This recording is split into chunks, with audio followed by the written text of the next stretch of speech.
You're listening to the Miracles in Meat podcast. I'm Shane Thibodaux, a fourth-generation butcher at one of the oldest meat markets in the world. My great-grandfather started this business by slaughtering one cow or pig at a time and selling the cuts door-to-door on horse and buggy. Today, our products are enjoyed across the globe. I will attempt to give you some insight as to how we got here and explore the challenges we've had along the way. At Bourgeois, our mission is to preserve our heritage generation after generation through legendary Cajun flavors and the development of relationships, not customers. Since 1891, Bourgeois has maintained age-old culinary traditions that fuel the South Louisiana lifestyle. Over the past 133 years, our Cajun products have gained global recognition, and for tens of thousands of folks around the world, the Bourgeois Cajun Lady logo is a symbol of home. Today, the fourth-generation butchers sit at the 9-foot maple block with loyal customers to discuss the adventures, skills, and passions that guide each of their legacies. These conversations will become priceless resources for future generations of any industry. This is our way of maintaining the spirit, purpose, and traditions of our lost arts in a world of change. 133 years, 4 generations. We're just getting started.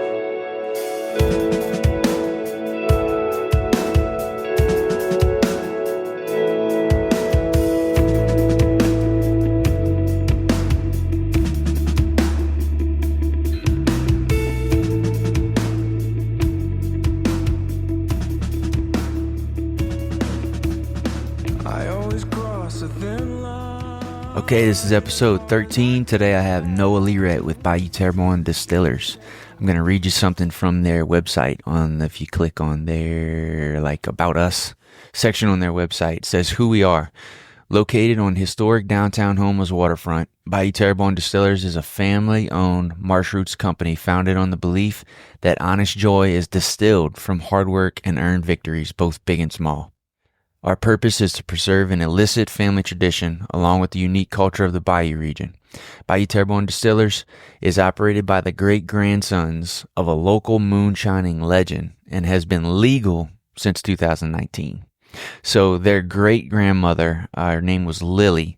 She was a moonshiner during the Prohibition period, and she was also, fun fact, she was the first queen of Mardi Gras in Homa. She holds that title. So I'll read on. Let's see. Her great-grandsons have carried on the family legacy, crafting liquor in Lily's defiant spirit and methodical fashion. All right, we're just gonna wing this. I hope you don't mind about that. Sounds good. I got some little. I'm surprised you got a sheet that's typed out. I've got my name on it. I've got some things I think about, but I don't know. I don't know how we'll do it. But I appreciate the bottle of Hogshead. Yeah, man. Gulf Coast rum, aged Gulf Coast rum. All right, get back to telling me about the Hogshead barrels. I thought that was pretty interesting. I've never heard that before. Yeah, so I discovered that too, just by doing research. So I like to tie all our stuff at the distillery to some historical, something with some meaning. And we're looking for a name for this product, which is aged rum. And I was like, man, I want to tie it to something that's relevant to here. We have a silver rum, like an unaged rum, that's called Hardscrabble. And I named that after the Ellender farm down in Montague because it's a cool name. Hardscrabble is a term for like bad dirt, something like rocky that you can't really grow in. So I thought it was kind of interesting when I found out about that farm. I said, why would they call it Hardscrabble when we have such good dirt down here? And my good buddy, those Ellenders over there, Chris, his daddy, been farming that forever. I said, man, tell me more about Hardscrabble. And that's Alan J. Ellender, the senator. That's their family, right? So Alan J. Ellender's dad started that farm, and I found the account of how that name came to be. And somebody asked him, he said, why'd you call it Hardscrabble? And he said, because I came about the hard way. Like, that's badass. It's cool. So I asked Chris, said, man, would you mind if we named our rum after your farm? And he said, sure, man. So we did that. So I tell you that because that's a good example of how we come about a name for our product. And when looking for a name for this one, is just, all right, we'll put it in a barrel. What was something significant? And I was mentioned to you before on those maps, you see those notations of hogsheads. I'm like, what's a freaking hogshead? Mm-hmm. Did a little research, and that was a term for a barrel. And you put sugar in it. So, just a map on the back of the label when you look through the bottle. Yeah. That old railroad map is something I found a while back in one of those snack books. Have you ever looked at those snack books? It's an account of the history down here. He's done 3. And that I was don't kind of know. my I start. don't know that I have. Those are worth looking at. He's got Eyes of an Eagle, which is pretty much his family's history, the Sinaks. Then he put out, it's called Hardscrabble to Hallelujah. And it's a story of an account of every farm from along Bayou Terrebonne, from Cool. Shreveport all the way down the bayou.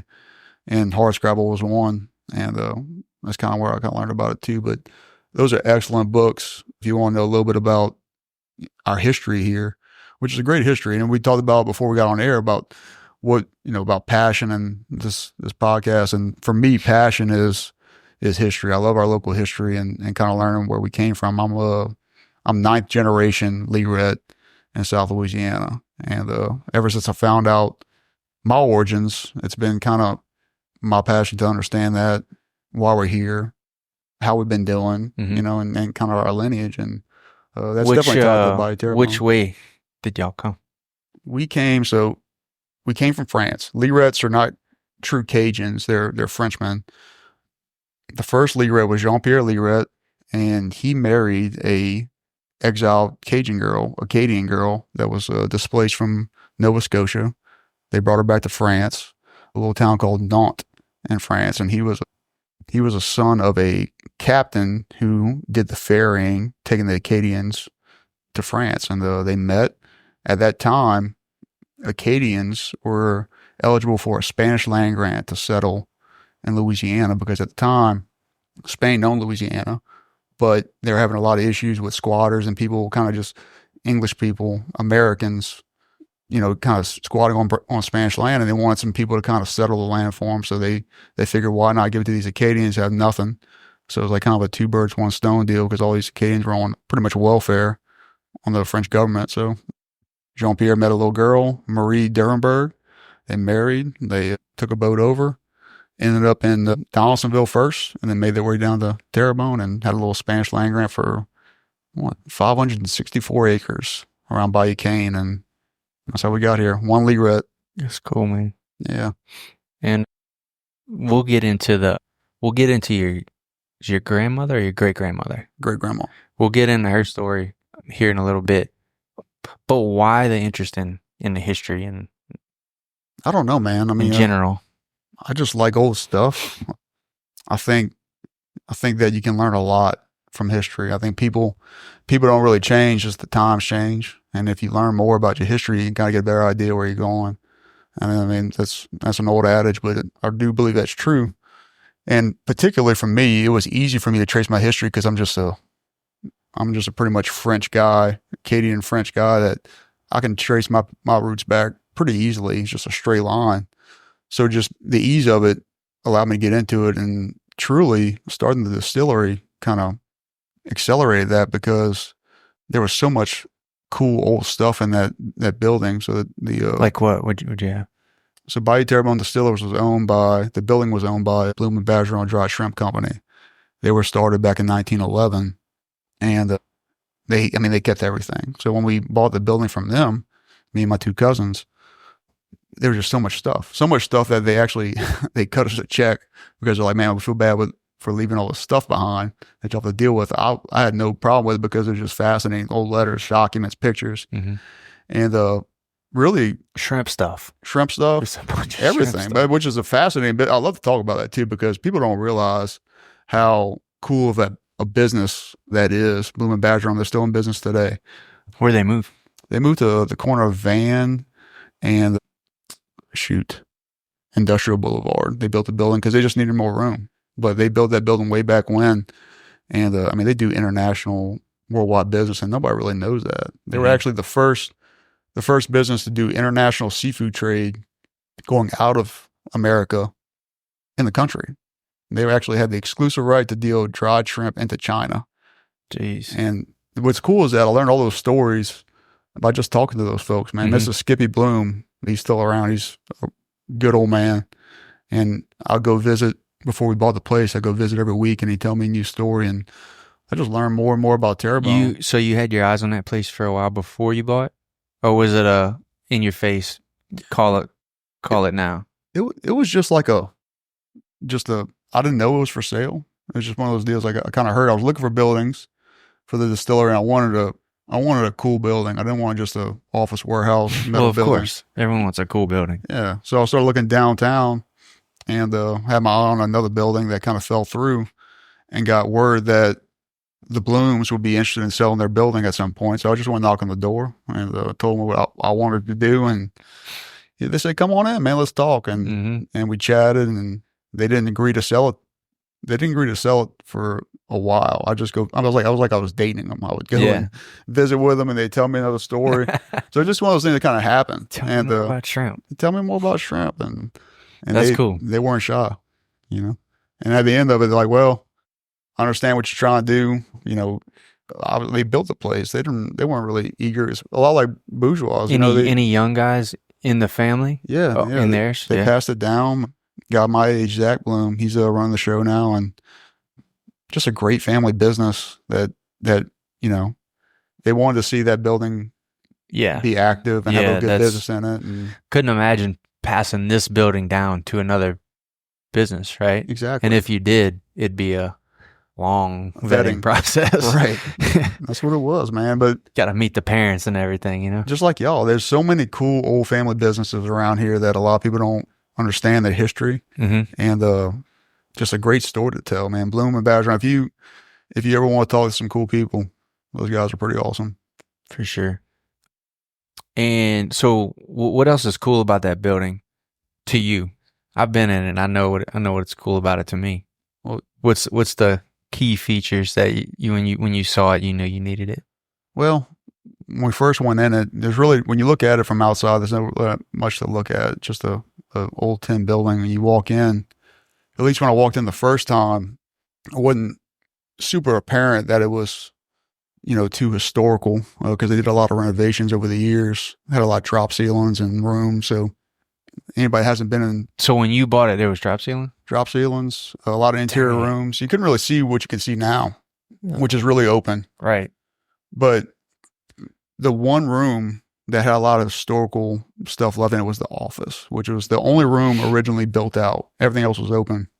And they had an old safe in there. This massive. I mean, when you close the door in the safe, it shakes. Yeah. And they had an old pin-up on the wall and an old roll-top desk. I'm like, man, this is neat. Yeah. And it told the story about that place, and Skippy and them filled me in. But that office caught my eye. And then at the time, they had two big walk-in coolers where they stored their shrimp, and you can climb on top of them from stairs. And from there, you could see the rafters and all the old wood. It's all cypress, right? Which is probably the coolest thing physically about the building, because at that time, everything was built out of cypress because we had a shit ton of cypress around here. But it all got logged out around 1920. And if anybody knows anything about cypress, is that you can't just chop down a 20-year-old cypress tree and turn it into lumber because it's soft. It's got to be a really, really old cypress tree for lumber quality, because it takes a long time for it to mature. And the fact that that building was made, you know, fully of cypress is that it's time stamped. You know, most buildings after that time period couldn't be built with cypress, at least not from here. So the fact that it's built with virgin cypress is pretty neat, and it's unique, and that's probably my favorite thing about it. Wood floors, the old bay doors. I mean, yeah, that's really cool. The cool thing about the bay doors is that the locks on them were built out of old railroad spikes.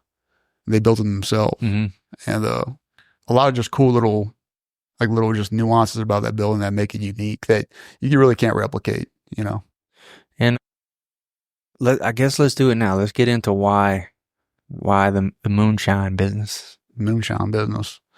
Well, I guess the easiest answer for that is it's very much in my blood.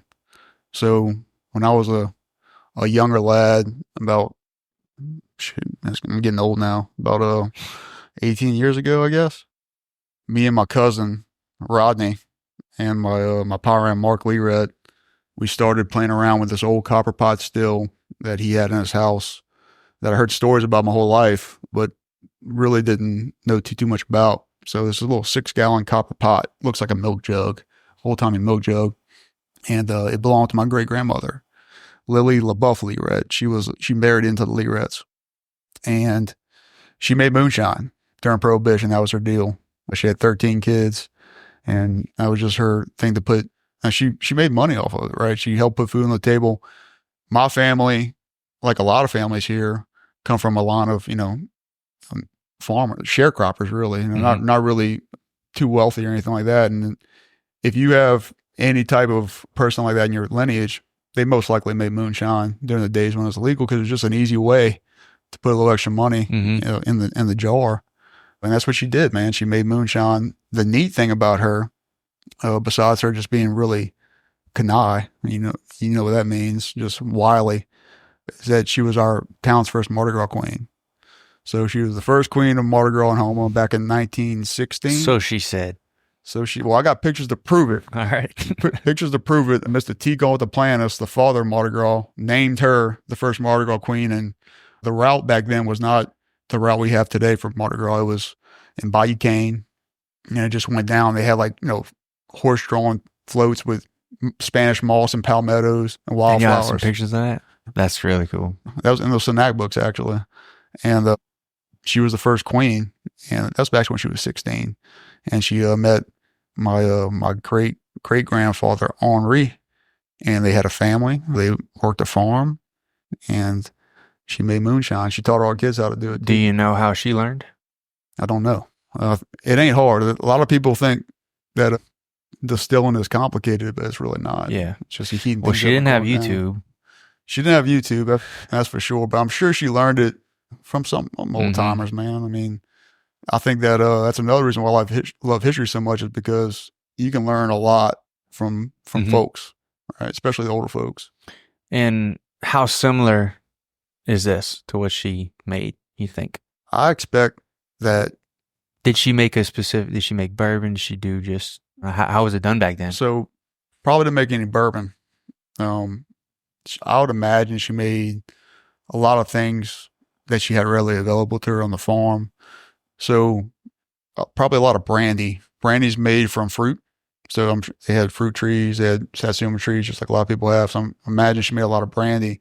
I imagine she made a lot of sugarcane, a lot of rum out of sugarcane too, because that was a prominent crop still today. So she probably made a lot of that. I would expect that she made a lot of unaged spirits, a lot of clear stuff, because she, during that time, it's quicker cash. Yeah, and then you don't want that sitting around too long because it was illegal. All right. So she made a lot of moonshine. We call that today by the light of the moon, illegal alcohol. But I would imagine a lot of rum, a lot of brandy, maybe some whiskey, but all in that one still. Yeah. I mean, that thing has some magic in it, dude. How long does it take start to finish? To make a pot of whiskey? Not to age it, to have it out, put it in a bottle and sell it. 2 weeks, 3 weeks. So she was running one of those where I guess once you get through that process, you can start another one while you're on to the next step. How's that work? You kind of rotating it. So to make alcohol, very simple. Anybody wants to make alcohol, super simple. All you need to start with sugar. All right. And if you got fruit or if you got sugar or molasses, the hard part's done. From there, you just need to pitch some yeast in it. And the longest part about this whole process is the fermentation. Fermentation will take you anywhere between 3 days to 2 weeks, depending on how cold it is, because the hotter it is, the faster it's going to ferment. From there, you distill it. That'll take you maybe a half a day. While I'm thinking about this right now, how does time of year around here and weather and stuff like that affect like your planning throughout the year? So we try it when it gets colder, like now. Yeah, colder, humid. Humid's great, but it affects it, right? Humid's it makes a difference. Yeah, well, especially for the aging. That's something that we learned after the fact from just talking with other distillers around the country. And this is kind of deviating a little bit, but I think it's important. So when you age any type of spirit in a barrel, a wooden barrel, the key to aging anything, the thing that gives that bottle color, that rum color, is the wood itself and the char of the wood inside the barrel. The hotter it is outside, the faster that's going to happen, because it's wood breathe, right? Hotter and colder.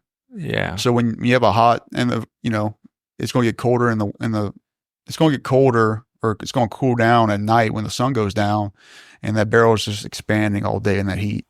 And then when it cools down, it kind of contracts and it spits that whiskey back out, or that rum back out. It's almost like expanding its surface area and absorbing more and then pushing it, absorbing more and pushing it. It's almost like a pressure cooker, really. It's almost like mixing it, I guess. Yeah. I mean, it's breathing it in and it's spitting it out. And every time it does that, you get a little more color, a little more flavor. What was your grandmother's name?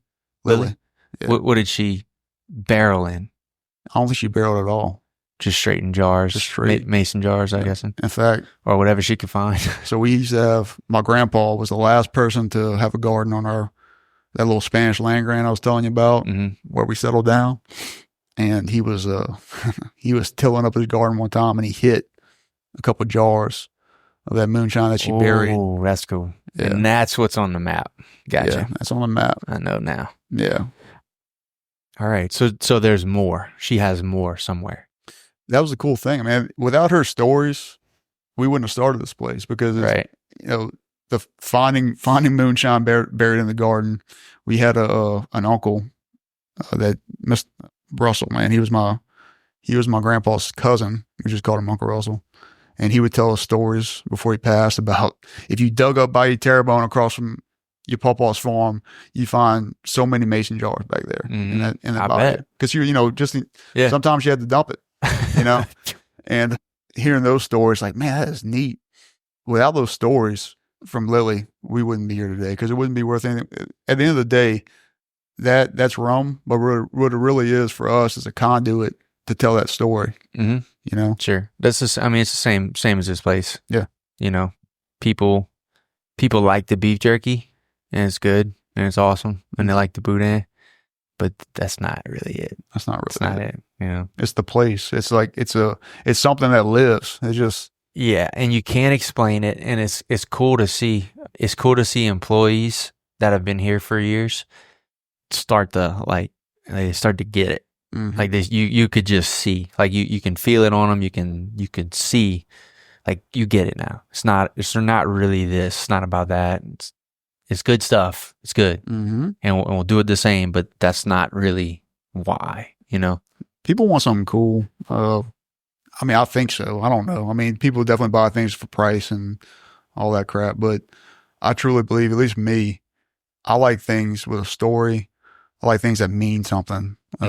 This place means something. I try to make my business mean something beyond, and you're not going to get it. Not everybody's going to get it, right? But if you come by and you talk to us, you'll get it. Just like coming over here and talking to you. And that's what's important to me. And maybe that doesn't translate to more sales. I don't know, but to me, it's more important. It sure doesn't, because you can get quicker. You can get sales. Like if that's all you wanted, you can get some quick sales, right? But it's not going to last a couple of generations doing that, So when you first started, or when you were pursuing starting this distillery business, what were you after? Like, what did you want?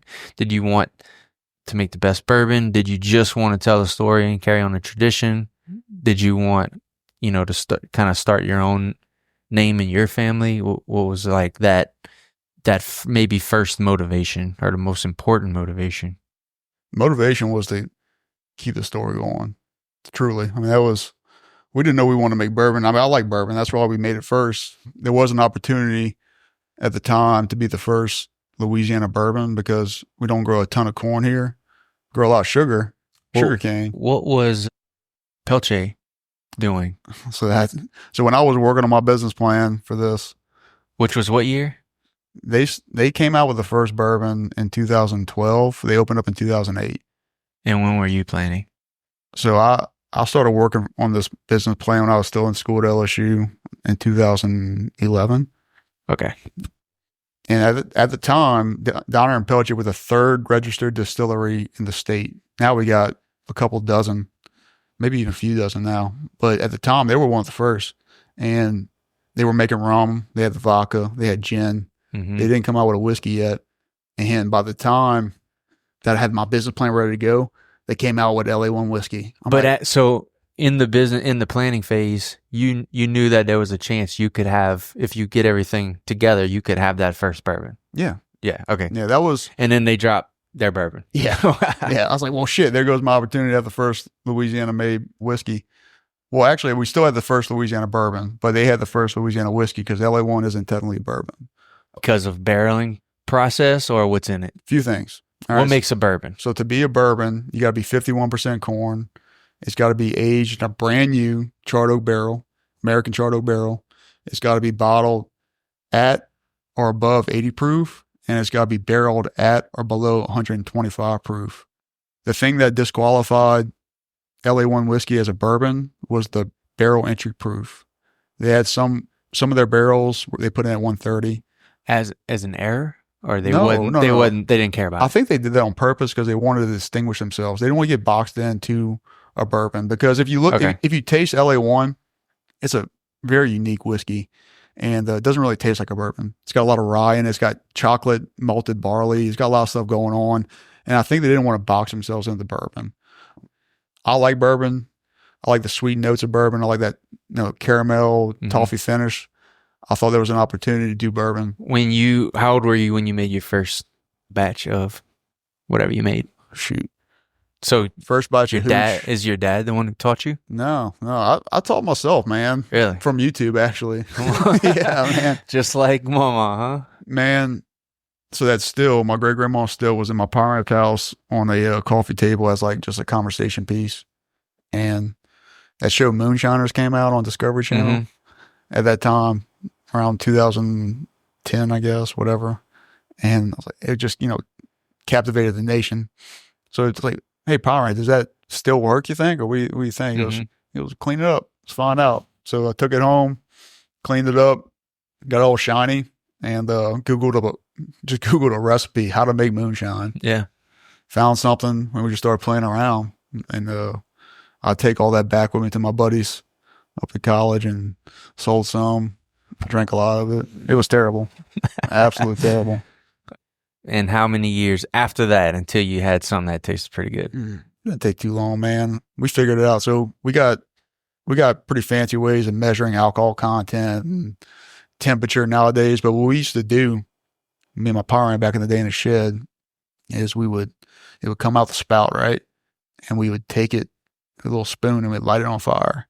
And when it didn't stay lit for about 5 seconds, we'd shut the still off.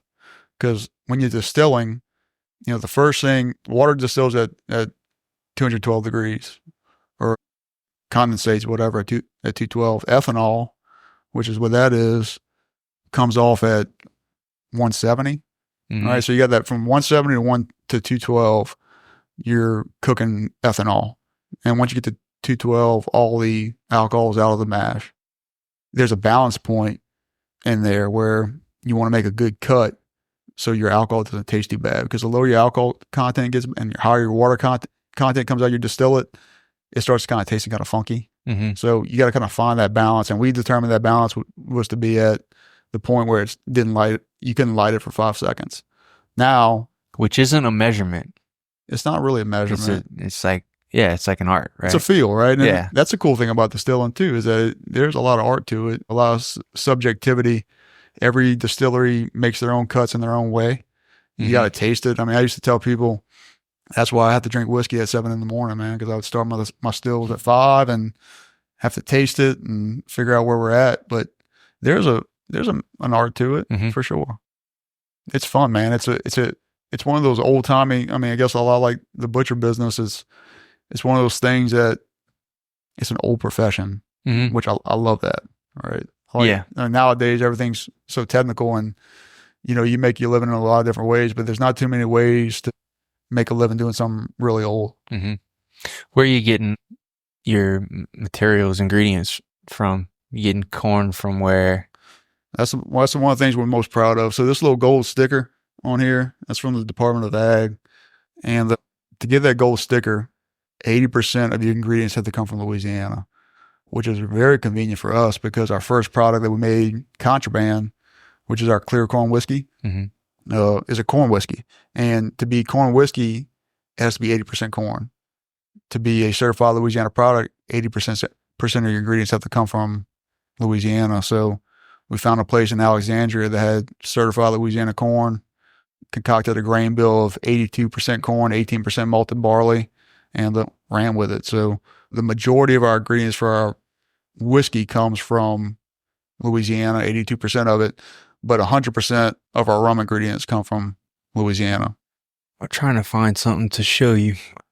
I guess it's nowhere, but our Cajun Lady logo, Mm. I don't have a hat on or anything, but the Cajun Lady logo, it says product of Louisiana Cajun. Mm-hmm. So that was this sticker, this certification, that was the old one, but it's very old and you can't even find it. Like you can't even find that picture anymore. But so, we just had the business name. It was just Bourgeois Meat Market. Mm-hmm. And on the side of that, we were once a part of that certification. Whatever you pay them, and as long as you meet their guidelines, you get the sticker. And that just went for so long that slowly became part of our logo. That's how they got that logo? And now they ditched that. Like that thing's gone. It's a new thing now. It Right. says it's very close to this, but it's the same. It's Louisiana boot shape now. Mm-hmm. And that's, what's the origin of that picture? Is that like some sort of significance, like some old art? I think that was the image. I mean, I know the image you're Yeah. talking about, but how did they come up? Did you think they got drawn just for that program, or Yeah. Okay. I would assume. like why a lady, an old Yeah, lady? I would assume. It's Well, cool. I've recently sort of like redigitalized it. I had like a freelancer just kind of modernize the image, make it not super modern, but a little more look to it. And it came out really, really cool. Y'all get any calls from Certified Louisiana about that? We had no, not about that. We have about the actual, the current Mhm. program, which I don't know that we are a member of it anymore. Yeah. I I don't think know. you got to pay like $50 Yeah. per brand or something like that. Yeah. They like verify that you got to verify you got your ingredients from Louisiana. So corn's coming from local. Sugar, Lafouche sugars. you can go right there to Lafouche. Mhm. You're getting molasses, you're getting So we do a little Sugar. bit of molasses. So the primary substrate for that bottle of rum right there is mostly sugar. We add a little bit of molasses, just kind of add some flavor to it, but it's mostly raw sugar. What we use for that, and that's you went super over easy. there the first time Yeah, man. I'll tell you what. Getting with a 5-gallon bucket. they hate me. They're nice people. A guy over there, Ben, man, he's super nice. He always indulges me, but they got big trucks coming in there Hmm. all day, every day, and they got to pretty much like shut down for me with my little IBC tank Yeah, to fill me up like 2,000 pounds, which is like nothing for them. right. So they definitely indulge me over there, and I really appreciate. I bring them a bottle every time I go, Yeah, along with paying them too. that's cool. But yeah, man, like great guy, one of those guys that knows the value of local and wants to see local products get made. What about water? Right out the bayou? So we use, that'd be cool. We use city water for our mash. So we got an RO filter, and we Okay. just filter it like that, and we cut it with like when we're cut down. So when you make a pot of whiskey, right, it's gonna be like 140 proof when it's done distilling, and that's extremely hot. Right, you don't want to put that in a bottle. So we cut that down with distilled water. Mm-hmm. And those are one of those things you kind of figure out. So you can't just cut down whiskey with any old type of water like Dasani or anything like that, because if there's any minerals or anything like that, it clouds it. Mm-hmm. It makes it look ugly. So to get good, clear whiskey, you got to cut it with like distilled, like super clean water. My uncle makes some stuff, I know. I think I've had some shine, but he runs up to Mississippi and goes get a big barrel full of well water when he does it. He does. So That's part of his little tricks. that's kind of like, it makes a difference too, man. Yeah. I mean, if you can, that's why a lot of those places in Kentucky or where they're at, those old distilleries, because they're next to a good creek, Mm-hmm. Yeah. How's the business doing? What's been some of the hardest things throughout the years? I know we've both been through COVID and we've been Mhm. through some heavy storms. I know the storms and COVID for us really just turned into a nightmare, and it's still there. It's still, Mhm. we're still feeling the effects of materials and stuff, and triple, quadruple prices on cost of things, and it was pretty miserable. But how did that affect you as kind of being a newer business? Dude, we're used to misery. Yeah. I mean, like, we opened up our doors a month before the COVID closure started. So Wow. we just stepped right in it. And, that sucked. We knew nothing else, truly. Every time we're faced with some sort of issue like that, I mean, it was COVID and it was Ida, and then all the effects, political effects, and everything following Ida too. I mean, that's the only thing we really know. We don't really know any good times yet. Our deal is, man, is that, we're just trying to make it every day to keep the store alive. So it's always been a struggle. When you're a new distillery, I mean, go to the liquor store at Rouse's or wherever, Canada's.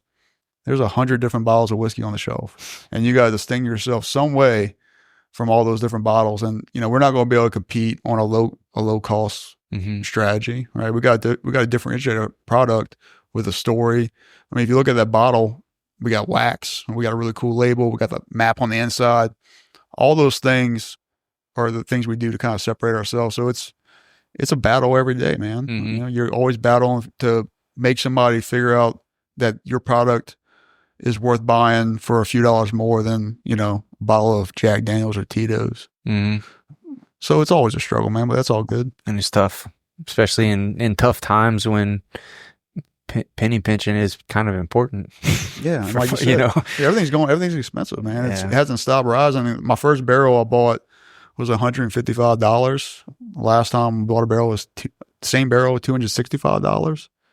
So the barrels come charred, correct? Yeah. And they have to be. You can't char them yourself. You want to know the history of that? Sure. All right. So the reason why the first guy charred a barrel to put whiskey in was because he had salted fish in it, and he needed to store his whiskey. So he burned the inside of it to get all the fish out, and then he put his whiskey in it. Which is, it's one of those. I love unintended consequences. I mean, that's everywhere. But distillation as an industry is full of them, right? It's full of, like, bourbon. Bourbon has so many qualifiers to it for a lot of reasons that are good and a lot of reasons that are pretty arbitrary. The reason why it's got to be a brand new charred oak barrel every time is because that was back in the Franklin Roosevelt days, and that's part of the New Deal. He wanted to keep cooperages, barrel makers, in business, so he mandated that whiskey, bourbon, had to be aged in a brand new charred oak barrel every time. You had a brother-in-law in the barreling business. Trying to take care of the cooperages, man. And so there's so many crazy things, but it all adds to what bourbon is now. I mean, bourbon's the American spirit. It's. What's your I guess favorite bourbon to go buy out in a store? If I had to go buy a bottle of bourbon, I love Buffalo Trace. Their whole lineage. I'm all about the story. That's an old distillery. Blanton's. I mean, it's hard to beat a bottle of Blanton's. That's what I'm gonna buy. I've been on a hard Bullet kick. Bullet? It's hard for me to not buy Bullet. Bullet's good. It's just kind of too easy, Yeah, Bullet's good. I mean, they got Four Roses is great. They got how do you compare what you have now? All your different. You got a bourbon. You got a rum. You have the contraband is the clear, right? The Good Earth is the bourbon. The Hogshead's the rum. Is that the only three? We got Hard Scrabble. What is that one? That's our clear rum. So that's a clear rum, and then you got a clear whiskey. Right. So the clear whiskey is our bourbon, just unaged, and our clear rum is that Hogshead, just unaged. All right. When you're coming up with one of these things and you say, I want to do a rum, do you have a rum in mind that you like, and you say, I want it to be kind of like this, but I want it to be like this, and I want it to be like this? It's all practical, man. The reason why we came with our grain bill for our whiskey was we wanted to have a certified Louisiana product. Corn is the only whiskey grain that really grows in Louisiana that you can get. And then the third and most important thing is that we needed to be able to sell something while our bourbon was aging. And corn whiskey is the only whiskey you're allowed to sell unaged. And to be a corn whiskey, it's got to be 80% corn. The only qualifier we did in terms of taste, besides just like truly practical reasons, was that we all like a really sweet bourbon, me and my two cousins that own it. And the more corn you have in your grain bill, the sweeter it's going to be. If you have more rye, it's going to be a little spicier. More barley, it's going to be more like earthier. So we wanted Have you ever thought about adding like a high rye or anything like that? Dude, we don't have the production capacity to really mess around. Yeah. Our whole deal was let's find something good and just do it well. Just knock it out. Yeah. So that's what we do. So I've been in your place where you keep the barrels, Mm-hmm. How does that work? You explain that to me. You were barreling, so I could buy a barrel. Good. I can come make my own barrel of hogshead. Yeah, if you want to work and pay me for it, and absolutely. have it bottled. Mm-hmm. So we do a barrel program. We barrel whiskey, all day, every day. If you want your own barrel of bourbon, you can come pick it out. You can act like we tell everybody, like, look, man, you want to be part of the distillation process? You want to come label it too? Or whatever you want to do, yeah, you're more than welcome. But we have 5-gallon barrels and we got 10-gallon barrels. We got some bigger barrels too, but we typically do our barrel program with those smaller barrels because it's just easier. I mean, you can Is that like the little chubbies? Yeah, like little guys, and that will yield you about 60 bottles of bourbon, and those are our most popular. And yeah, you can pick out a barrel, taste it, and then you tell us what proof you want. Like, yeah, I want a barrel strength, I want an 80 proof or 90 proof, whatever you want. We'll customize it for you. We'll proof it however you want, and you'll leave with a big old pile of whiskey that you tasted, you picked, you proofed. Where do you have to keep that? So it's got to stay. It's got to stay. That's the one thing. I can't just give you I can't be like, hey, Shane, here you go. Here's your barrel of whiskey. Why not? Because to leave a bonded premises, like a distillery, like we're a bonded premises in the eyes of the government. For alcohol to leave that bonded premises, it has to be bottled and labeled correctly before it leaves. What's that mean? What's bonded premises? So it's a place that has like pretty much an insurance policy on it. All right. So if there's something to happen, like we went out of business, Uncle Sam would still get their excise tax because we have that bond. All right. So we pay excise tax which is like a naughty tax, tax on firearms. For being bad. Doing bad things. Contraband. You're doing bad things. So you gotta, if you're going to be making any type of booze, if you're going to be making any type of tobacco or making guns, you got to pay an excise tax to the federal government and the state too. They want to make sure that they get paid. So they require you to have a bond on your premises. So if my distillery went up in flames or something like that, that bond would make sure that the federal government would get their cut. So that's what a bonded premises is. In fact, the reason why we ended up with LA1, so talking about Downer and Peltier, this, Gator Coolers, you're wearing their hat. So when Downer and Peltier shut down, all right, we went over there and we bought a couple tanks from them and stuff like that. And I remember all that. Yeah. I actually sat in the warehouse for Ida. Yeah. Sat in the warehouse for Ida and watched those stills outside just kind of get pushed by the wind. But I remember all that equipment in there. The first time they had gotten that building. It was seeing how massive all that stuff was. We just rolled up there one day, man. It's like, hey, man, you want to sell any of this stuff? And at the time, the plan for that distillery was to be sold to another distillery in New Orleans. And it fell through for whatever reason. And then Gator Coolers ended up buying it. Well, the tricky thing about that was that they couldn't legally take possession of that building until all that alcohol and all those barrels was either transferred to a bonded premises or destroyed and witnessed by a federal agent.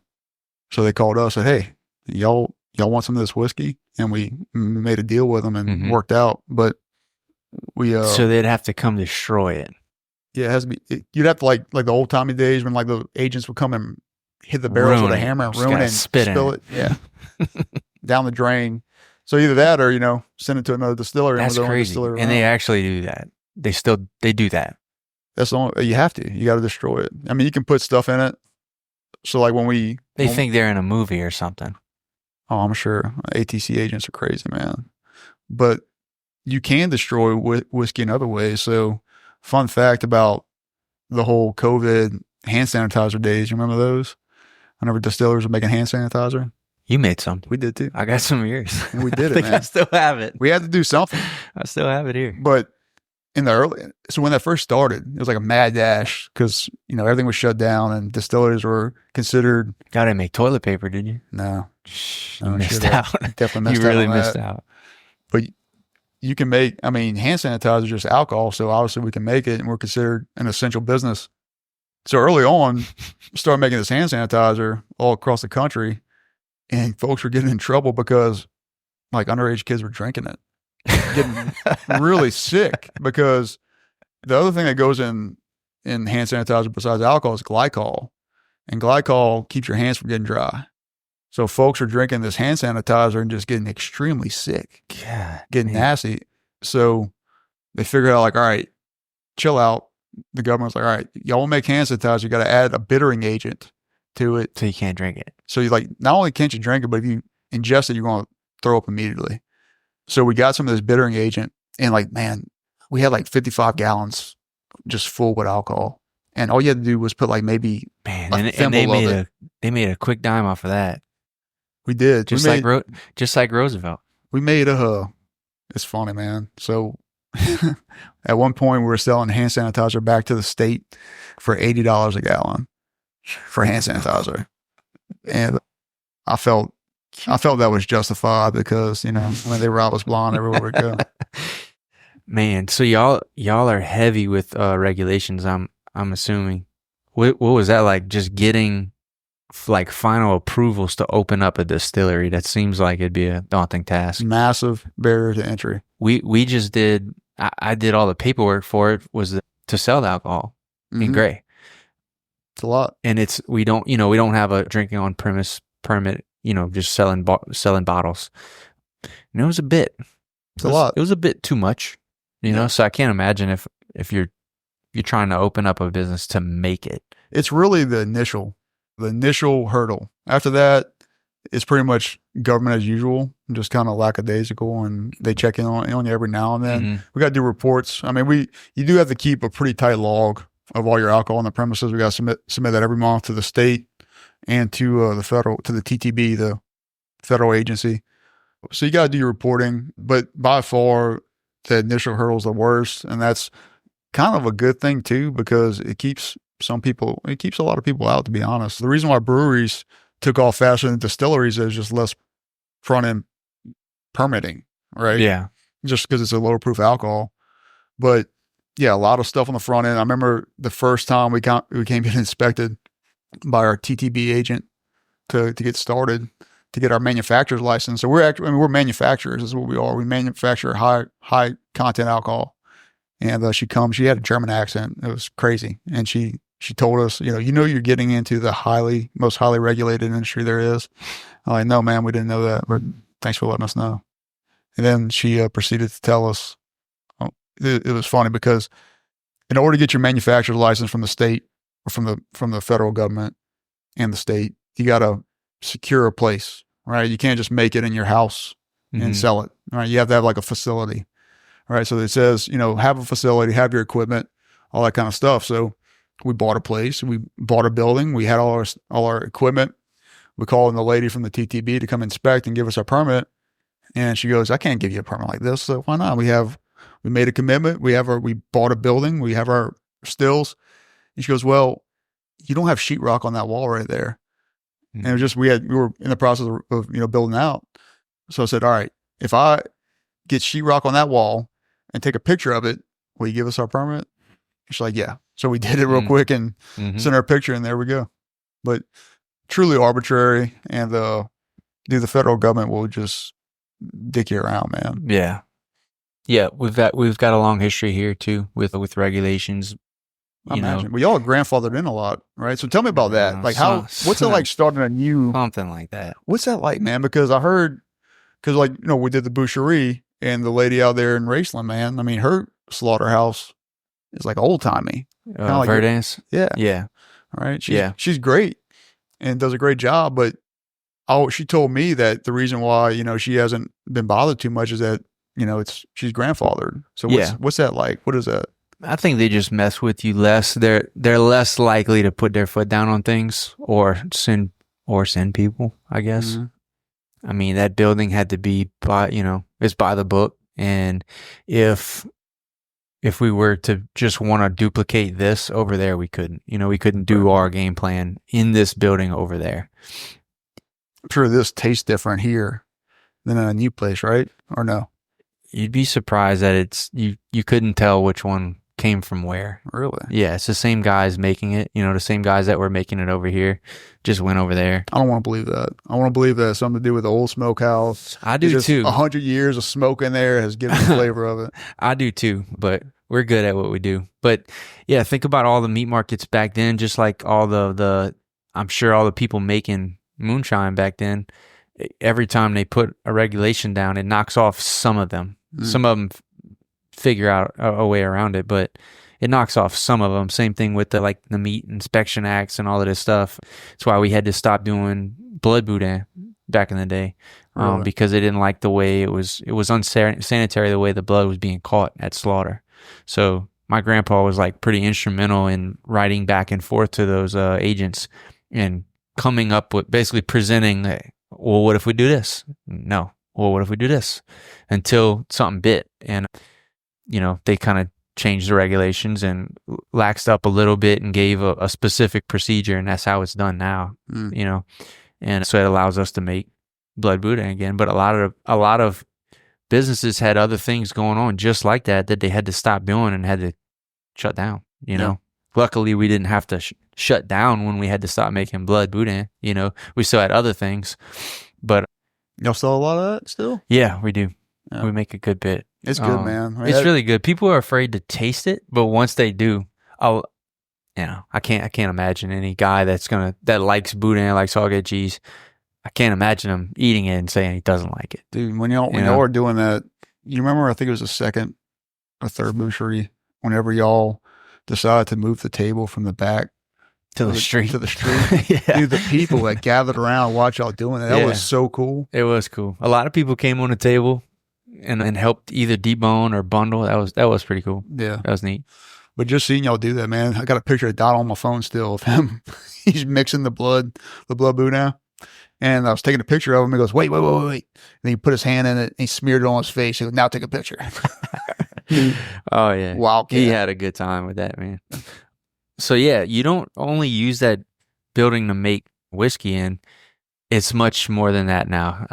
I had my wedding there. Mm-hmm.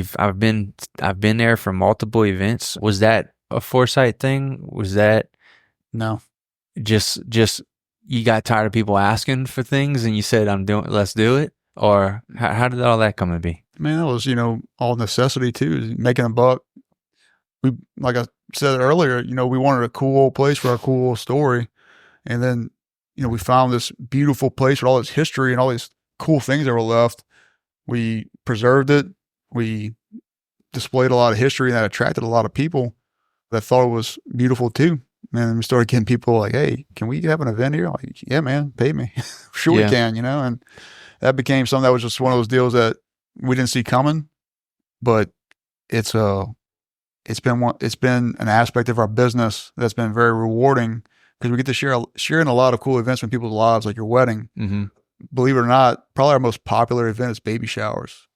A lot of baby showers. I think it's hilarious because, sometimes whiskey is the start of making a baby and then you make full circle, but that's really cool. It's you just got to be creative and do what you can. And I mean, it's almost your space and your history and the story and the aura is almost like a byproduct. And if you're not using it, then you kind of not making sense. It's the foundation. Right? I think you got to start with a good purpose. With anything, I don't care if you're making ping pong balls or whatever you're doing. I think hand sanitizer, something, beef jerky, whatever it is, you got to start with a purpose. And if you stay true to that, you won't be lost. I mean, that's the thing, is that no matter what we do, the purpose is always there. The purpose is to preserve our illicit family tradition and some Bayou culture. That's the root. As long as we go back to that, we can't get lost. And we do that every day. We do that with our whiskey. We do that with our events. We do that with our community stuff. I mean, that's the foundation, and that keeps us grounded. So who you have running the venue? I'm sure you've had to hire quite a bit of hands since you opened up. So I mean, we kept it pretty lean. Currently, I got my cousin Zach there. He's running the stills for us. I got a great office manager who kind of handles our venue stuff too. Kelly, she's awesome. And me and my two cousins, man. And then, we got a fleet of bartenders. They're all great. And, we got a lot of good people, and that's, I think, like you said, with the people that work here, that they start to get it. Mm-hmm. I think we get a lot of that too. Like, either you get it or you kind of move on. And a lot of the people that have been with us for a while now, they've bought into the purpose the aura of the place and what we're trying to do. And it just makes things so much easier when people believe in what you do, you know? So. And, tell me about the Hatch grant. How'd you involved with that? And I don't know, it seems to revolve kind of around your place seems to be like the headquarters. Yeah. Yeah. So the distillery is the headquarters of the Hatch Grant Association. Hatch Grant came about, I was sitting in a deer stand in the 2020 in December, and I was reading an old book that my good buddy Chris Pulaski loaned to me called Tiger Bayou. And it was just an old book on a shelf, and I went to eat supper at his place one night, and he said, "Can I borrow that book, man? I'd like to read it." And it's just a story of just an old Cajun family around. It's a story of a boucherie. And this was at the height of COVID. And I was like, man, downtown Houma was dead. We had businesses closing left and right. I just opened my business. I was like, man, if we don't do something, like, you remember the time, it was chaos. It was nuts. Nobody knew what was going to happen. But there was a profound feeling of everybody was isolated, which is a terrible thing for us, particularly in South Louisiana, because we're so community oriented. And the boucherie is a huge symbol of that. And I was reading that book, and it was, during COVID, it was reminding me of all the things we were missing out on by being together. And I was like, man, we got to do something to bring folks back. And I was like, let's throw a boucherie. So I got some good buddies that all met mainly through the distillery, that come by, and we all kind of became like-minded. We did a podcast, Manny Merlos, Mitch Trahall, my buddy Chad Guidry. We all kind of gravitated to each other, started doing a podcast at the distillery, started meeting a lot of cool people, and everybody wanted to be together and do something. I said, dude, let's throw a boucherie. And it's like, all right, well, we'll do that. But what we're raising money for, and like, let's build a bandstand. And the reason why the bandstand was an idea is because I found some cool pictures of a bandstand in downtown Houma in the courthouse square that was removed a long time ago. And, the history of bandstands. They're built at a particular time in communities, typically when times are good, right? So it's usually a symbol that a community's kind of made it. There's a place for people to gather. There's something worth celebrating and play music. So we used to have one of those when times were really good in Terrebonne Parish. And I can talk about that for days. I mean, from 1900 to the 1920s was the golden age of Houma. A lot of cool stuff going on, and that's when that bandstand was built. I said, that's what we need. We need a project. We need to build something that symbolizes community and just revitalization. So we decided to raise money to build that, and the Hatch Grant was formed. The reason why it's called the Hatch Grant is that the section of land that downtown sits on, the original plot of land was called the Joseph Hatch Grant. It was a fellow by the name of Joseph Hatch. It's actually pronounced Ashe. We didn't know that at the time. So Hatch just kind of stuck, but it's truly Ashe. And he actually represents the first settler in Terrebonne Parish. This was the perfect name. I mean, it goes back to the roots, the origins of the place. And we saw the name, had the boucherie, had another boucherie, had another one, raised enough money, built the bandstand. And the idea for the Hatch Grant became, let's do real projects that people can go and see and touch and know where their money's going. So we built the bandstand, and currently we're about to build a paddle launch downtown. Where's that going to be? Right across the street from the bandstand and the bayou right there. It's going to be kind of like what they have in front of Nichols. Yeah. So similar like a floating dock and also. And there used to be one back in the day. Do you remember downtown on the bayou in Houma? I remember hearing that. It used to be a pretty cool festival, and they used to have a pirogue race. And I mean, I did it several times when I was a kid. And the spot where they had that pirogue race, there was an old wooden dock. It was built a long, long time ago, where it's all rotted now. So that's where we're building the new. How was the turnout of the boucherie? Was it what you expected, the very first one? And how's it evolved from there? First boucherie was the first public event thrown since COVID. So we were the first festival. It was rainy. You remember? It was inside. We had the doors open. We had the doors open. It was outside and inside. We had a Pedro tournament inside, and people came out, man. I was thinking that maybe people wouldn't with the rain, but people wanted to get out. Yeah. They just wanted to. And we just kind of hit. They want it to be bad. They want it to be very bad. They knew that it was all crap, and we needed to be together. And you can't stop people from congregating, and that's what we did. And That was And the then- first one, and And then year 2, did you get an attendance number on year 1? What do you think? 500, And what about 2? 1,000, Three. double that, probably 1,500. And then last year was our biggest year, about 2,000, 2,500 people. And then the second year and the third year, you got the street blocked off, which I'm sure made a big thing. And then was there a cook off on the first one? Yeah, so we've always tied a cook-off to it. So the white bean cook-off. So we're like, we had a couple of aspects. One was the boucherie with all the traditional dishes.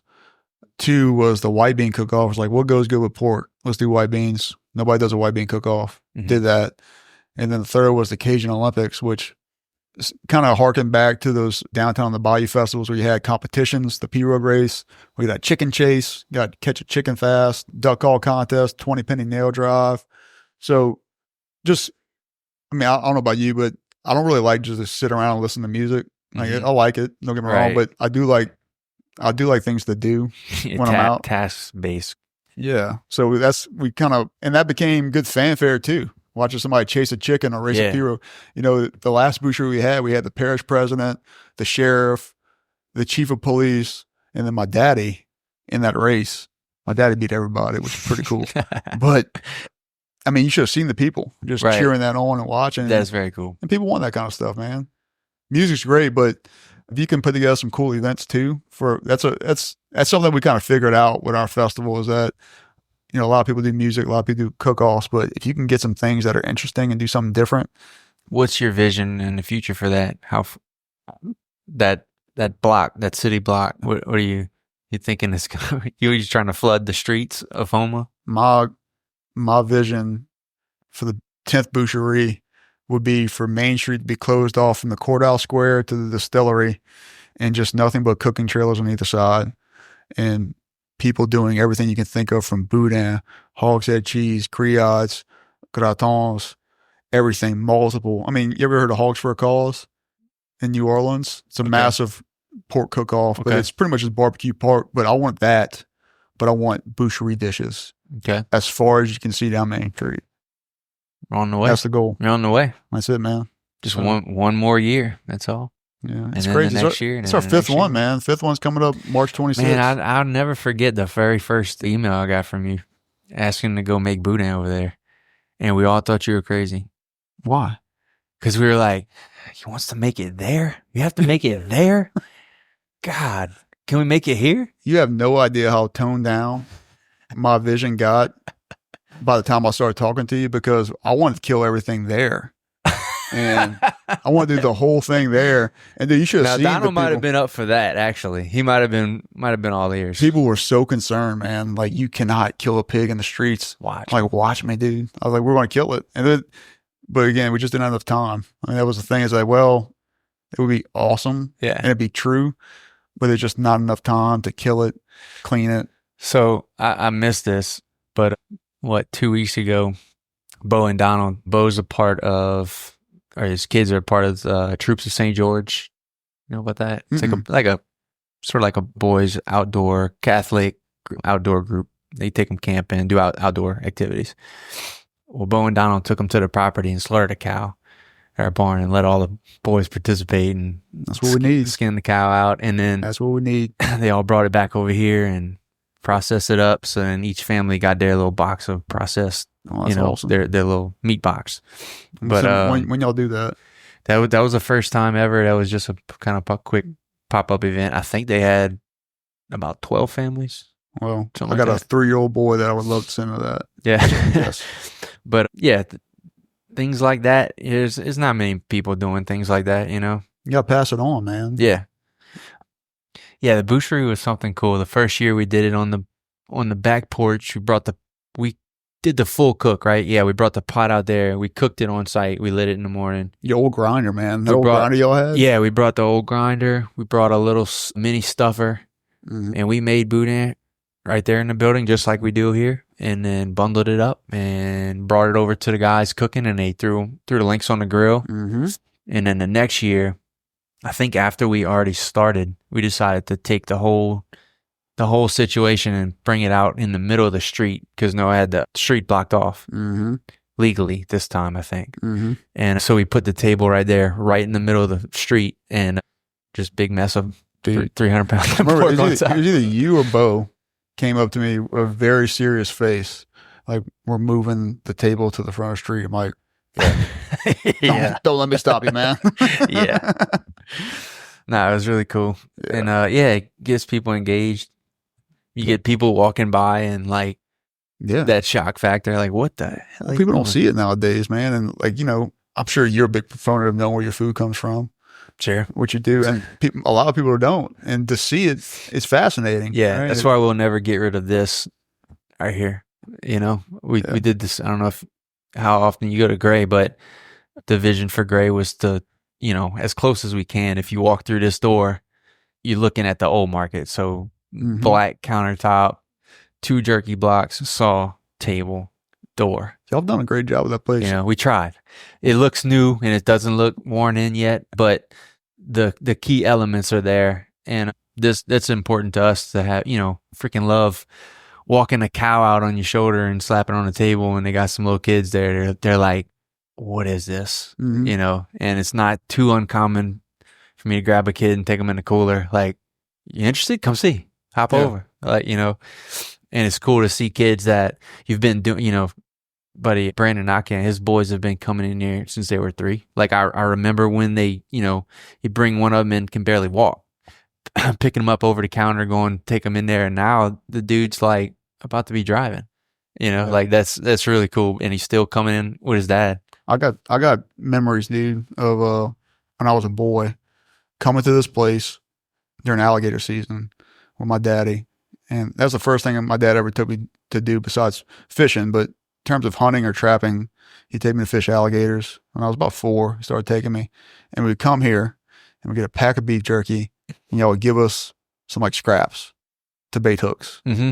And I could still remember the smell of this. And I can remember the smell of the scraps. And they both smell good, Yeah. But that was, seeing this paper, that's cool. This paper right here has been a part of my life and part of so many people's lives down here for such a long time. Mm-hmm. I remember the first time I started wrapping my own meat, and I thought about this place. Mm-hmm. Just seeing freezer paper. Man, it's weird. We have the vacuum seal pouches. That's what we have to do to ship it. And it makes a good gift when you don't know when the person can have it. This stuff has to be refrigerated. We don't have preservatives in it. So it's not like a, true beef jerky out west, all dehydrated. Mm-hmm. It will go bad if you leave it out. So we sell them both in the store. We sell the paper wrap just loose, fresh out the tote. And then we sell the vacuum sealed. Sometimes the vacuum sealed was made more recently than the paper wrap, but people just, they know it's different. they say, I don't want the seal stuff. I want the real jerky. And they mean they want the white paper. What it's like to me, it's like drinking a Coke out of a glass bottle versus a plastic bottle. That's good. That's right. what I think. That's very right. There's something about that. Something about it. Oh, we were talking about this recently. I don't know what it is. I don't have my finger on it, but I know it to be true, and I know it's very cool, is that this thing right here is an acceptable gift, no matter what's inside of it. Yeah. Father's Day, brother-in-law's wedding, baby shower. It's a good gift, and it's like, it's an eye-opening gift, right? But you can't take a cellophane wrap platter of ground meat and give that to dad for Father's Day and get too much out of him. No. And I don't know what it is about that, but I'm glad that I'm thankful that we have that this is a respected gift. You know why? Because it's just like, it's so funny, man. The more we talk about this stuff, there's so many similarities between whiskey and this. A barrel is a really crappy way to store something because it leaks and things like whiskey will evaporate. You lose 20% of your whiskey in a barrel over the course of 2 years, but we're mandated to have it in a whiskey barrel. You can age whiskey in like a stainless steel tank and just put like char in there, right? Right. And you can achieve it that way, but people don't want that. They want whiskey aged in a barrel, right? But the reality is that it's a crappy, outdated container. That's why you don't see anything shipped in wooden barrels anymore. Right. Just because they leak and they're not, but people want whiskey out of wooden barrels, and people want boudin and beef jerky wrapped in freezer paper because it's the old way, It's man. authentic. It's it just authentic. looks so real. It is real, and it tastes different to me. It probably is just a placebo effect, but you're absolutely right. When you get something like that, you smile, you're happy with it. Getting something like free, like, in like a shrink wrap is a little bit different. Yeah. No doubt about it. I've tried to trick people and it doesn't work. Do you ever like open one up, like, and then like just change containers and see if you can get a different response? You should do a blind taste test. I've done lots of things with this jerky. I want to know the history about it, man. Like, tell me what you can about this product. So the jerky, from what I understand, Uncle Biff, I think, was the first person to ask about it, to ask Pawpaw. I think he was reading an old Western magazine. This is what I remember. He was reading like a Western magazine and asked Pawpaw, what about beef jerky? Like, they're eating beef jerky. These cowboys eat beef jerky. What would we have to do to make beef jerky? And Pawpaw kind of told him, like, well, it'd have to be kind of dry. You have to smoke it for a while. You'd have to use a pretty lean piece of meat, probably something off the hind. Just kind of ballparking some things. And he's like, how much would it cost to make? And he like kind of did some quick math, and it's like, well, you'd probably have to sell it for whatever at the time, $3 a pound. Probably have to sell it for $3 a pound. Biff was like, $3. Nothing in here at that time cost $3 a pound. He's like, wow. So I think he was kind of drawn to it. Like, can I try to make some? So I think he let him make a little batch for him. Biff? Yeah. Biff made the first beef jerky? I think Biff made the first. I did not know that. I think he made the first, I guess, rendition. Made some beef jerky. Pawpaw did not want to sell it. Was not doing it. We're talking about Lester? Yeah. Okay. Not getting into it. Don't want to do it. So I think Biff had made some variations of it for him and maybe some friends and stuff. And then years later, when I think Biff had already went to Vida. I think Donald and John was maybe approached by a salesman, and wanted some beef jerky. And I think they were, got with Biff, and they redid the recipe, or came up with a new recipe. I don't know the details there, but started making some again. And I think that was like Donald's deal with that salesman. And once that guy had some, and he, it was like kind of a fairly large order. And I think the story goes, Pawpaw was not here. Of course he wasn't. Yeah, I think he was not here. And that guy wanted some jerky, or, put a big order down. Mm-hmm.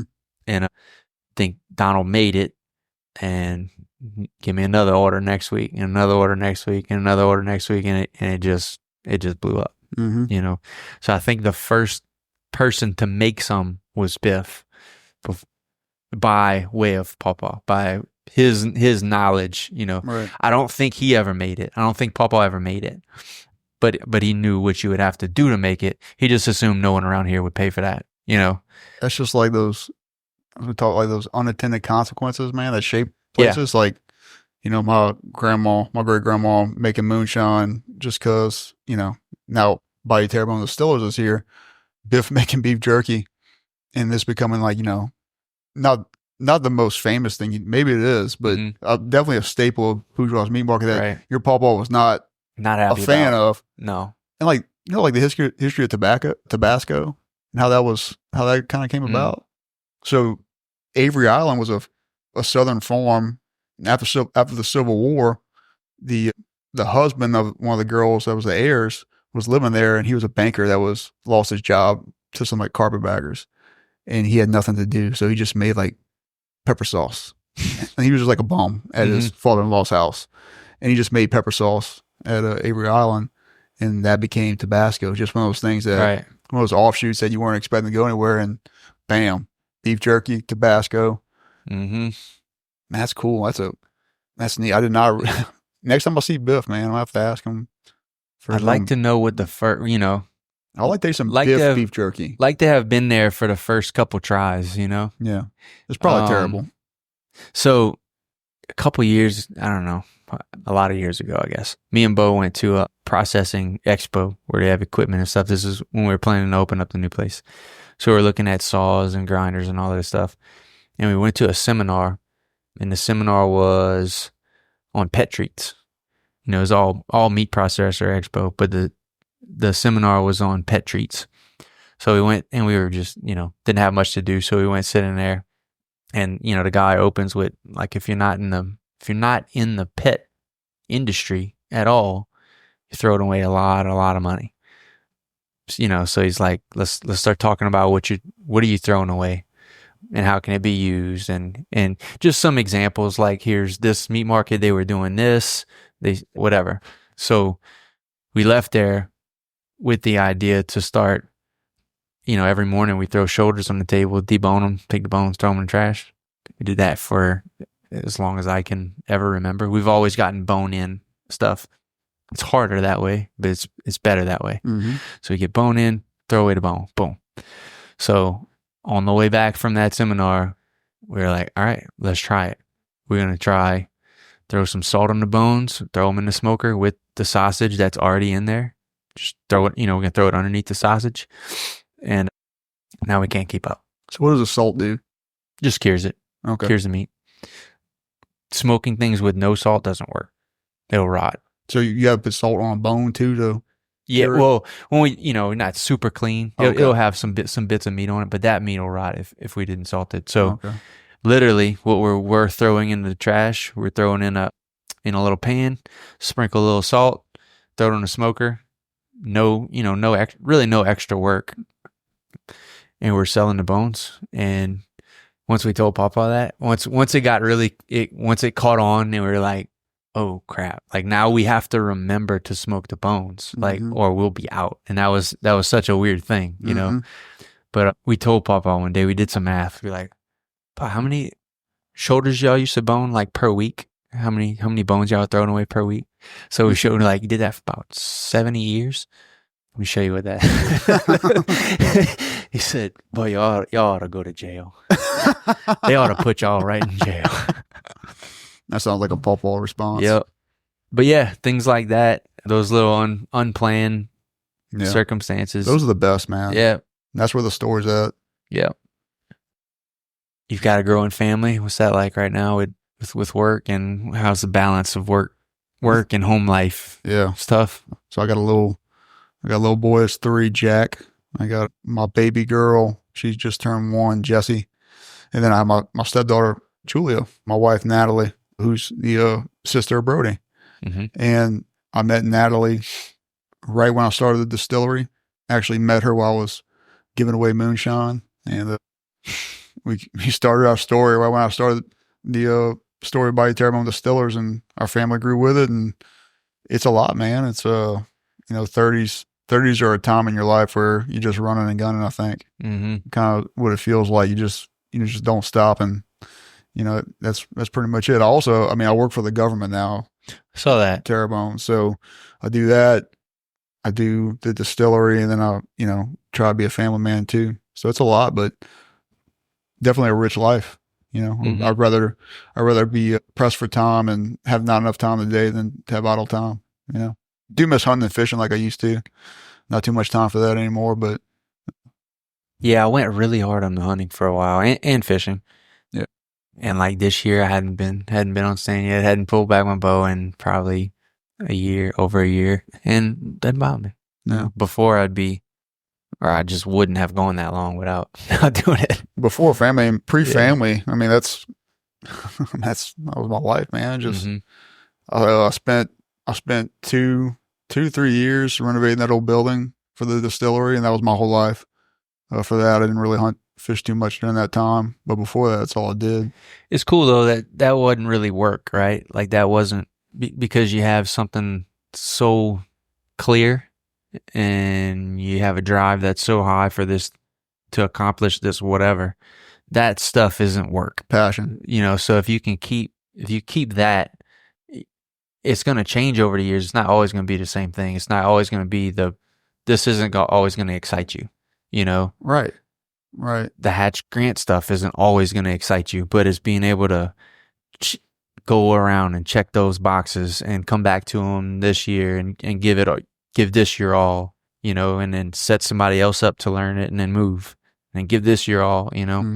That's how I kind of have to do it. I do catch myself going 150%, you know, for 2 years on this and then 2 years on this, but never 0% on anything, you know. There's a weird time frame that I've kind of figured out in my life, and I think it's probably pretty universal. Like 4 years is typically like a chapter of my life.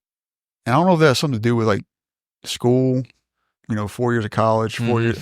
I don't know if that was premeditated because there's some sort of magical time of 4 years where maybe it's all you can remember. Maybe that's all you can remember. Dude, I can remember 2 years, honestly. Like, even when I was telling you earlier about the storm, I was trying to remember which storm I was in the Gator Coolers warehouse for. Like, that's hard for me to think about. Like, what storm? I don't know. We had, 7, 8 of them.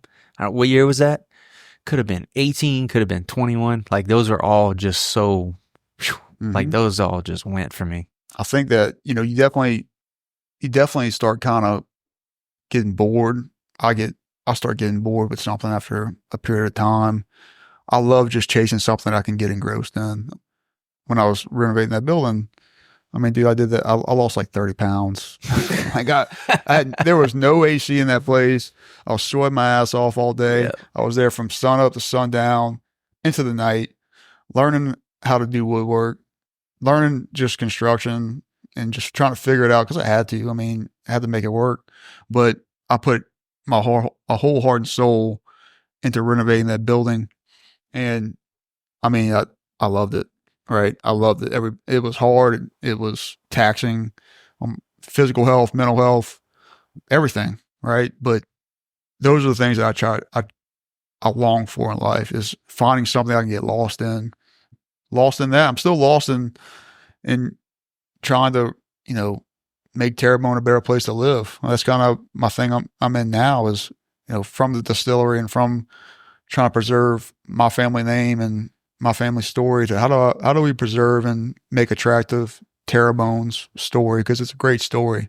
It's unique to a lot of places. Dude, it sounds so interesting. It sounds so big to me. That's never been something that I've, you know, tried to put on my plate. I've tried to put, you know, other big things on my plate, but like I can hardly keep my phone charged for an hour. Yeah. So thinking about like making Terrebonne a better place sounds so extraordinary. So I admire that's what's moving you right now. Well, when you look at, you have a young child. You have one child. I've got, so my daughter Austin is 7. Brittany's daughter Aubrey is 9, and then we just had a little boy 2 months ago. You know, what really kind of solidified my desire to take on making Terrebonne a better place to live is that when I look at my son, you know, I want him to have the best life that he can have, obviously, like every other father. I also want him selfishly to have that life in Terrebonne Parish, because I've committed. I got a land grant framed in the distillery, and it's from my great Tom's Ford grandfather. It was the ratified Spanish land grant by the United States government, and that represents the start. And I look at it all the time. Like, I'm not going to be the one to leave. Yeah. Not me. I'm staying. But I'm not going to tell my son to stay if he can't have a good life here. So, I mean, I got 15 years until he's 18. And my goal for those next 15 years is to be able to look him in the eye and say, hey, you can have a good life here. You can raise your family here. And if I can't tell him that, I'm going to tell him to go somewhere else. So that's my purpose. That's where I'm at. In terms of my life, I'm here. I'm going to die here. And I'm going to try to make it a place where my son can have his family too. So that's where it all starts for me. But, dude, I mean, Terrebonne, it's a great place. I mean, the history of this place, people came from all over the world to make their fortune here because it's the good earth, right? Terrebonne, you can drop a seed in the ground, it's going to grow. We have a topography and a geography that's unique to the world in terms of our estuaries, you know, bloom of azure on shrimp. they're doing so well because you can, the abundance of shrimp here. I mean, oysters, the history of that, all the people that came to Terrebonne, man, people think Terrebonne, they think Cajun. It's not the case. This place was shaped by so many different ethnicities and people from different walks of life. I mean, Alan J. Ellender, the favorite son of Terrebonne, I mean, I think they came from Illinois is where his family's from. But, this place had a hold on people that drew people from all over the world, oil and gas. And I think we lost that, man. I really do. And I think if more people knew the history and knew the value of this place, they have more of a sense of pride for one. But I think our biggest problem in Terrebonne Parish is the lack of hope, especially after Ida. Yeah, for sure. We got to figure out a way to find that back.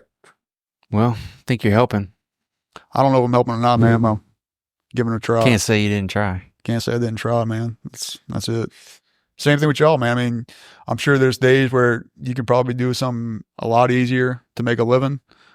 But why do you stay here, Shane? I mean, I'm sure there's a reason that's more important than money or an easy life. Yeah. I mean, like you were saying earlier, you were for what, three, how long you did the renovation? 2.5, 3 years. 2 years. And you're going that hard. You can't ask people or expect people to do that for just money. Like you can't. You're not gonna. You'll never pay someone enough to do that, right? So like, what is that?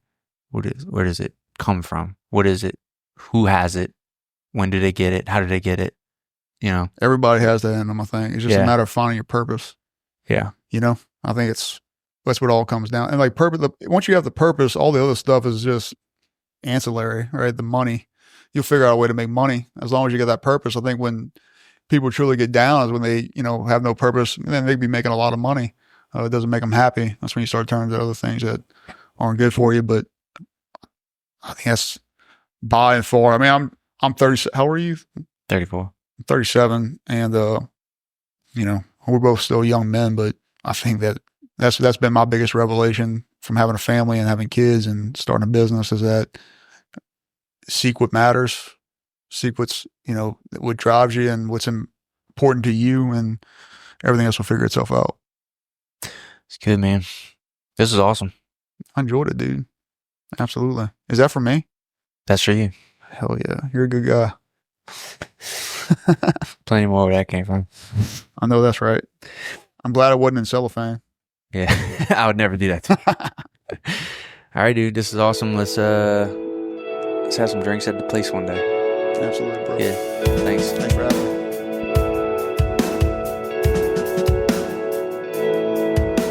All right, that's it for this episode of the Miracles in Meat podcast. We ask that you share it with at least one person in your life that you think needs to hear it. If you got a little something from it, you got some little goose pimples, or it just gave you some feel goods, send it to someone else. Let them feel that too. And if you loved it, please leave us a 5-star review. That'll really help out. And if you only loved it like 4 stars worth, please do not leave a review. Same thing with the 1 through 3. Not interested in any of those, only 5 stars. If you have any personal questions or comments about the episode, shoot them over to Bourgeois Meat Market on Facebook or Instagram, and we'll reach back out. And if you have any ideas for any cool future guests, please shoot those over too. We're always interested in hearing who else is out there and what kind of cool stories we might be able to bring into this place. See you next time. Thanks for listening.